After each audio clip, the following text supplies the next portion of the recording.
On behalf of the board and the staff of TMA, I appreciate everyone coming to help us celebrate 25 years. A bunch of us have talked about how could 25 years have happened so quickly, but they did, and so how exciting, what growth. I want to recognize some folks who are here, some folks who have been here and left. Representative Charles Sargent, who was here earlier, Glenn Cassida, Rogers Anderson, who had to leave just a few minutes ago. I saw City of Franklin Mayor Dr. Ken Moore headed this way, but I don't see him as I do now. I see him. Again, thank you for being here. Mayor Betsy Crossley from Brentwood has been here. Alderman Margaret Martin was actually one of the first people here. She had an event she had to go to and stop by. Alderman Pearl Bransford and former City of Franklin Mayor Tom Miller, who left just a little while ago. One of the exciting things about today is that in 1998, the visionary founder and director of this organization, Diane Davidson, was joined by a small group of leaders to help establish this public-private partnership. And one of the greatest remembrances I have are those early days with Diane. Diane is here. We so appreciate you making the trip. Thank you very much. Diane formed the organization. It was the 35th organization like this in the nation. It was originally chartered. This should be a test. It was originally chartered as BATMA. We were talking about this earlier, Diane, before you got here, about who could remember what. What was its name? Who was its founder? Where was it located? And it was 1988. Yes, 1988. Sorry, that's right. In 1993, it was renamed the TMA Group, and all of that was your vision, your leadership. When Diane walked in, Pat Emery and I were talking about how one person with one sheet of paper could take that sheet of paper and bring in all the grants and the tremendous growth this organization had. That's very kind, but it was definitely teamwork, and Chester was the first chair, and it was just everyone coming together. It really was, Chester. It really was. Throughout the 25 years, the board of this organization has done just an outstanding job. It's been comprised of many local and regional leaders. It's had a shared vision of supporting an expanding and reliable transportation system. Several of those past board chairs are with us. Chester is the first board chair. So Chester, we welcome you. Thank you for being here. Immediate past chairs, Randy Houston. Pat Emery, who was here earlier, has been a chair. Randy, I didn't see you back there. Thank you for being here. And Ed Cagle, who is here. Ed, thank you. The current board members are Williamson County Mayor Rogers Anderson, Julie Miller, Kelly Dannenfelser. Some of these folks are here or have been here. David Burke, Ed Cagle, Brad Dunn, Pat Emery, Bill Lockwood, Mayor Ken Moore, Bob Murphy, Dave Pelton, Jeremiah Pyron, Mark Robbins, Mort Stein, and Cyril Stewart. We appreciate the shared vision, the hard work that all of you all have put into this organization and the success that we are having. For the past 25 years, TMA Group has led not only the county but the region with its programs that customize environmentally friendly multimodal transportation solutions, and all of you have gotten to see how that has worked with our employers and our community and the innovative plans that Debbie and her team have put together. 1989, the Brentwood Bike Plan. That may have been one of the first of those plans. And Diane could probably give this list a lot more color than I can. But it was through those years that we began working on how to move people around. In 1993, the Van Pool program began in earnest. And 1998 and 1999, TMA launched its first website, conducted a bike safety rodeo, and worked with partners for funding the construction of the pedestrian bridge in Franklin, and partnered for program funds for Traffic Operations Center. 2000 to 2002, saw growth in the van pool fleet and the study regarding feasibility transit in Franklin. In 2003, the Franklin Transit Authority was established, and TMA was awarded the contract for the operation of the first new transit system in the state of Tennessee since 1986. In 2004 to 2007, saw the launch of the Clean Air Partnership, which has been such a wonderful program in this community, and a contractual partnership with the RTA for the management and operations of the Regional Van Pool program. It also was the year that the Air Care program was started throughout the educational cable television network, and then the construction of this facility that we're in today, which has really enhanced the reputation of the TMA. We also developed TOD, Transportation on Demand, which many of you are familiar with. It's been a great service and outlet for this community. And then the hybrid trolley. Wonderful set of accomplishments. There aren't many places in Tennessee, probably none, but there aren't very many places in the nation that have accomplished what this organization has accomplished through its leadership. 6 years later, the TMA programs of work have grown tremendously.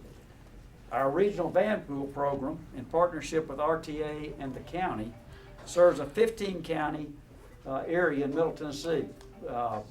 Just think about that for a second. This started here serving Franklin, some of the enlarged to Williamson County, and now it serves 15 counties. It's just remarkable. You all see the vans driving up and down the interstate and across our community. They've been rebranded as the Van Star vans. There are 100 vans in operation right now. And this year, the board of TMA believes we're going to add an additional 20. The Franklin Transit System serves 90% of the city of Franklin. With its effective and efficient fixed route, and TOD services have 13 vehicles with an increase this year of ridership by 21%. 46 of our trips are workforce related, and so that is all improving how many cars are on the roadways. It's reduced car trips. It's the right way to travel. Currently, Franklin Transit is working to meet the growing needs of the Cool Springs area, and the Clean Air Partnership Program has expanded to Rutherford County, and is in partnership with Davidson County. Debbie Henry will tell you that we get plenty of requests to find out how we do what we do from other organizations like this. And I think that's the sign of success, that other places want to copy what is being done by the TMA group. Air Care that we've talked about now is reaching 54 Middle Tennessee and Southern Kentucky counties. TMA has been recognized as a best workplace for commuters, one of the top 300 small businesses in the South. It's received the Outstanding Rideshare Program Award by ACT Southeastern Chapter, and it's received ACT TMA Service Award finalist by ACT International, among some of its most noted recognitions. This year, the Franklin Transit Authority itself is celebrating 10 years of its public transportation, which connects people in Franklin and in Cool Springs to jobs, services, and entertainment. Authority members, and a number of those have been here or are here: Preston Elliott, Chairman; Pearl Bransford; Nancy Williams; Bob Horner; Dale Thomas; Nancy Fletcher Bloom; and Hayes Waldrop. Past Chair Doug Langston and Roger Klein are with us today, and we commend them for their service to this community. Thank you, Franklin Transit Authority.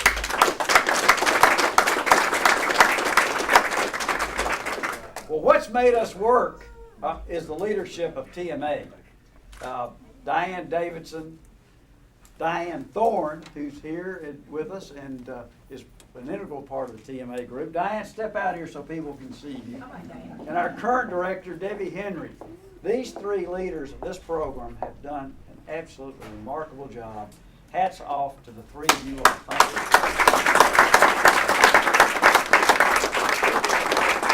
Wow.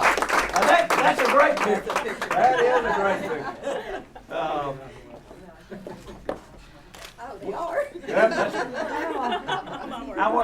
additionally thank the very experienced, passionate, and dedicated, hardworking staff of TMA Group. In addition to Debbie and Diane, Sue, Mimi, Becky, Lang, Stanton, I know you're here, Monty, Kelly, and Mike. Thank you all so much. Our wonderful transit drivers, Kelsey, Jackie, Jesse, Jenny, Linda D. Thomas, Bill, Daniel, David, Bobby, Tracy, and Ray. Thank you for what you do every day to make this organization the best. Thank you to them.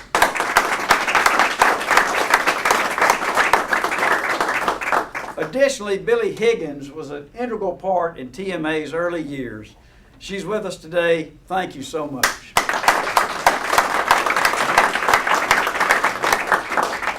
As you all know, we exist with grants, public funds, and a great group of stakeholders. And so we want to thank the Federal Transit Administration, TDOT, TDEC, the MPO, the RTA, Williamson County, City of Franklin. Thank you for your support of what we're doing.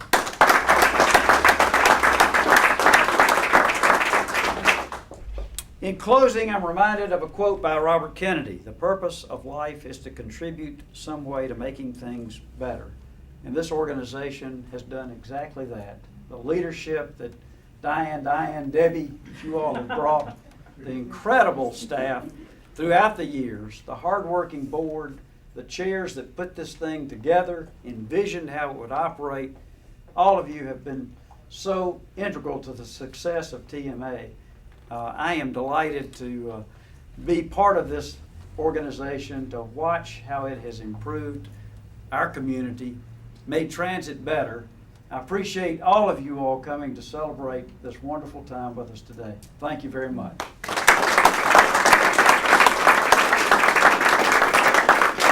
Now, Debbie Henry has advised me to say that, you know, when you conclude remarks at an event like this, people think that it's over and that you're supposed to go. Well, it's not.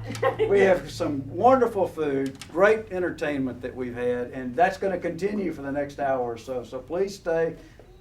Share the fellowship of today, and thank you so much for being with us.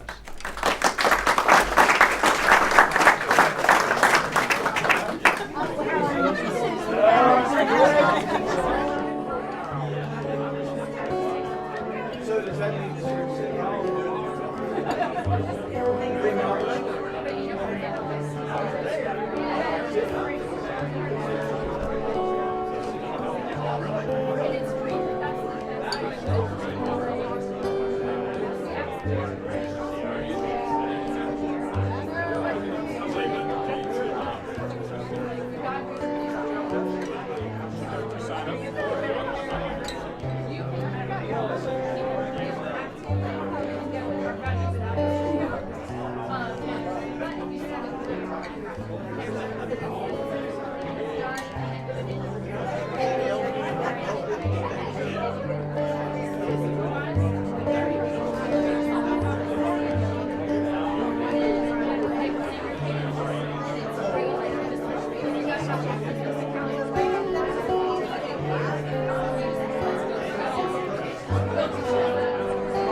Well, as you've heard already today, this is a big celebration for us. TMA is 25 years old this year, and we're very excited about that. And one of the really important components of this organization has always been its people.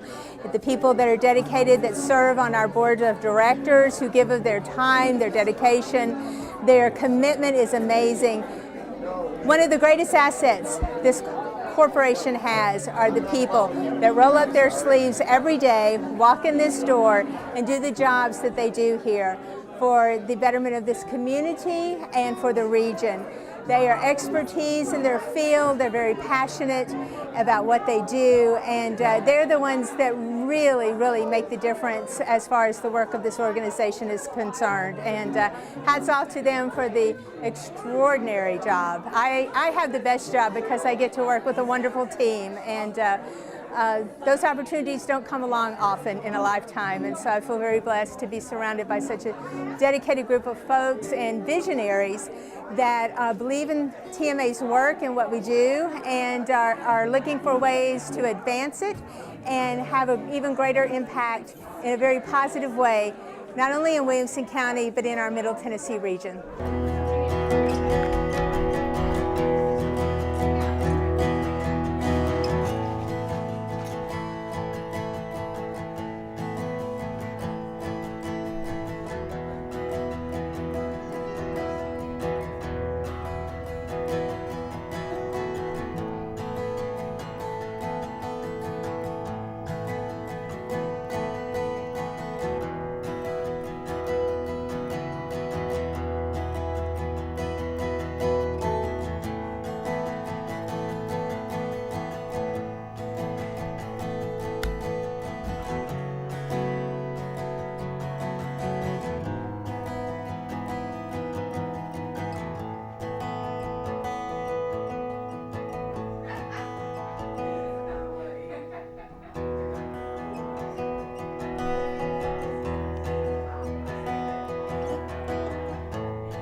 Each year, thieves steal the identities of an estimated 9 million Americans.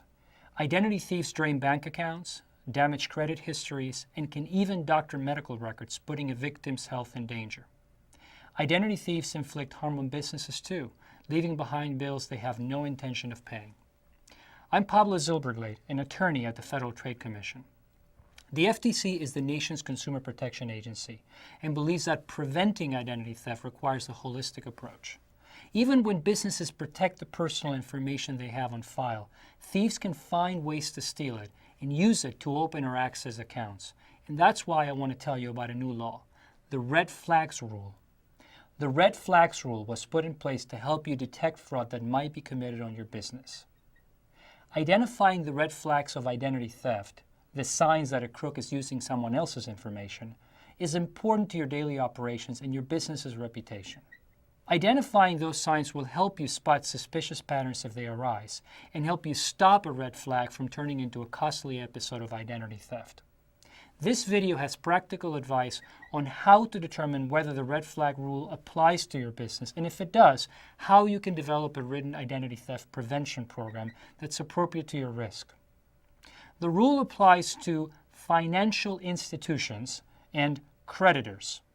In this case, that includes many businesses, organizations, nonprofit groups, and government agencies that may not typically think of themselves that way. Say, for example, your business offers accounts that allow people to make payments or transfers to third parties using a debit card, a check, or maybe a wire transfer. Your business would be considered a financial institution under the Red Flags Rule. Or maybe you sell goods or services and bill people later. Perhaps you offer your own credit card or arrange credit for your customers by collecting credit applications. Your business would be a creditor under the rule.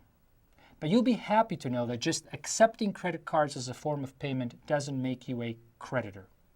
If your business's activities don't meet these definitions, you are not covered by the Red Flags Rule. But if you are a financial institution or a creditor, your next step is to look at your accounts to figure out if they're covered. In general, two kinds of accounts are covered. One is a consumer account that allows multiple payments or transactions.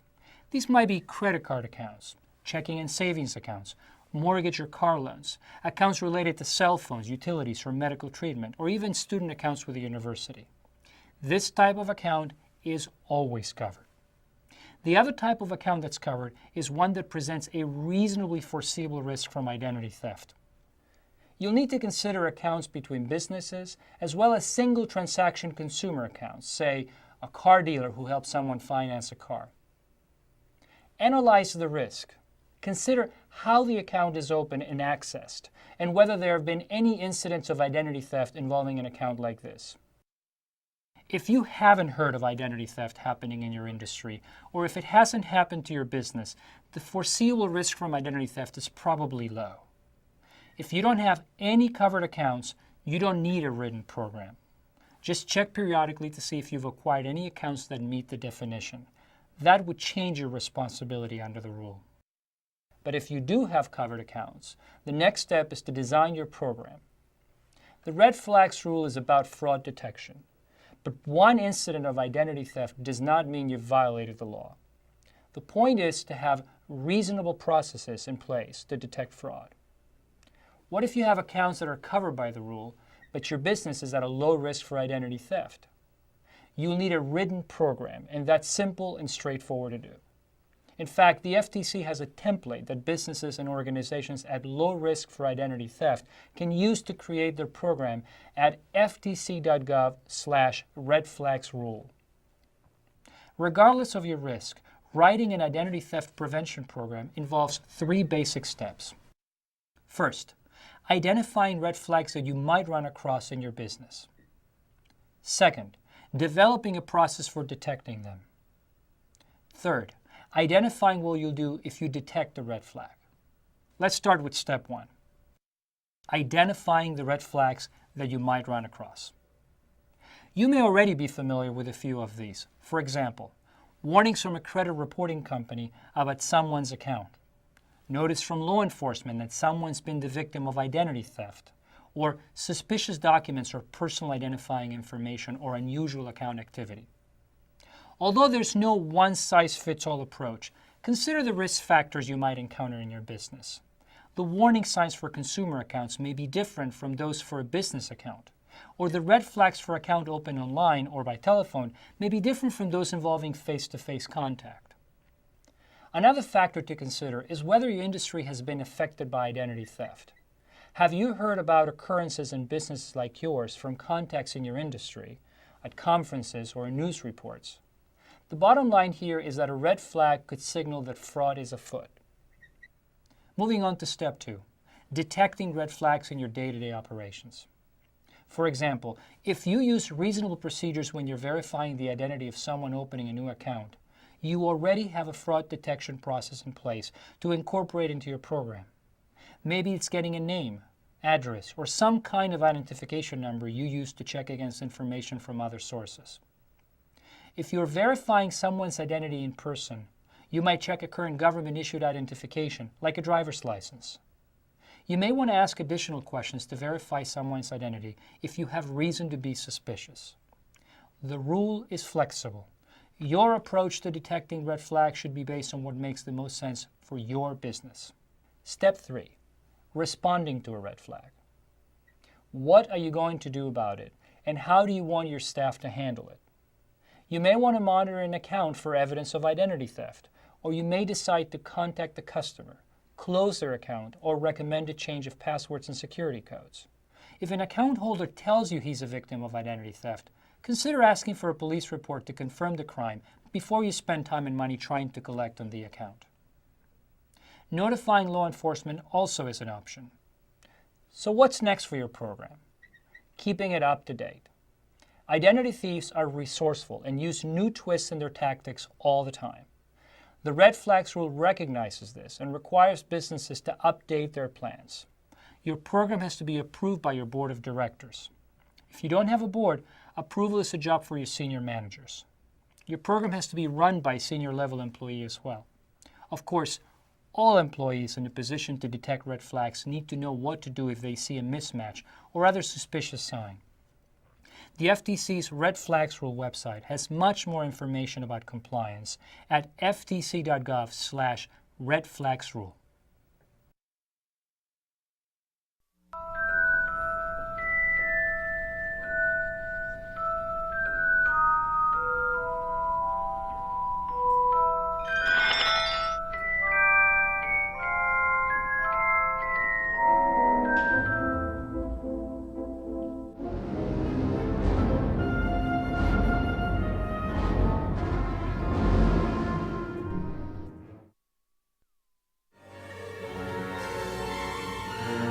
I told you to sack the Simpro!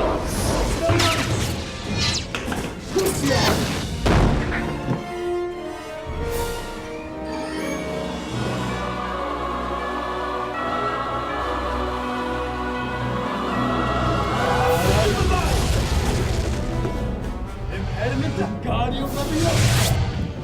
Varagada!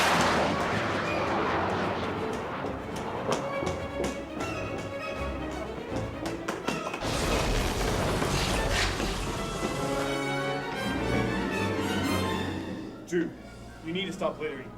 You don't understand. I have to! No, you don't making me, I have to! You don't understand! The school needs to be clean. He's making me! No! No! No, I do not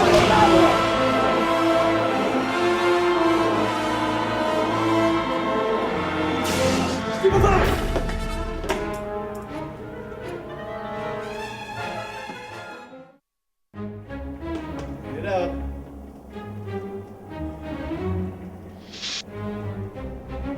It's not worth it to litter.